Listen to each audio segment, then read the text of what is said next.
is indeed a welcome respite to weary consumers and will hopefully lead us shortly to improved economic growth. The actions of the Federal Reserve have led to a reduction in home mortgage interest rates to levels which have not been seen in 18 years. This is good news for potential home buyers and sellers. The dramatic decline in interest rates also has the potential to benefit existing homeowners who choose to refinance their homes. A 1% decline in the interest rate on a $100,000 loan can mean savings of $100 a month to the homeowner. Recent reports are that existing homeowners are beginning to seek the benefit of lower interest rates in droves by refinancing their homes. I therefore read the article which appeared in the Saturday, January 18 Washington Post by Mr. Kenneth Harney entitled, "Step Gently into the Crowded Waters of Mortgage Refinancing with Great Interest." And I ask unanimous consent that the article be printed in the record at this point. The point of Mr. Harney's article is that two critically important federal consumer protection laws governing real estate transactions and loan terms do not apply to refinancing. The Real Estate Settlement Procedures Act was enacted by Congress in 1974 and requires lenders to furnish borrowers with concrete information on settlement costs and prohibits the payment of referral fees or other types of kickback in the making of a settlement service. The Truth in Lending Act was enacted by Congress in 1968 to help consumers make informed decisions when they obtain credit and to provide consumers with full, honest, and comparable information about the cost of the loan. Mr. President, the bill I am introducing today is meant to address this problem. It simply requires that the provisions of the Real Estate Settlement Procedures Act and the Truth in Lending Act apply to refinancings. As Mr. Harney notes, the lack of coverage of these two laws to refinancing has the potential to blindside consumers with hidden fees which can be extremely costly and detrimental to the consumer. I know my colleagues share my concern with this oversight in these laws and hope that we can enact corrective legislation quickly to prevent abuses in the current spate of refinancing. Mr. President, I make a point of order that a quorum is not present. Clerk will call the roll. Mr. Adams.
President, I ask consent that further proceedings on the cause of quorum be dispensed with. Without objection, so ordered.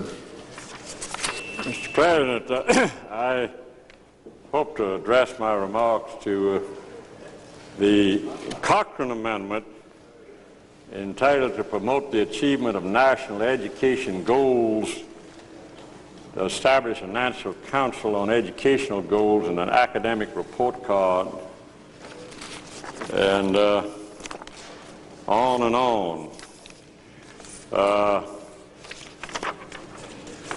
It's got all of that language in there.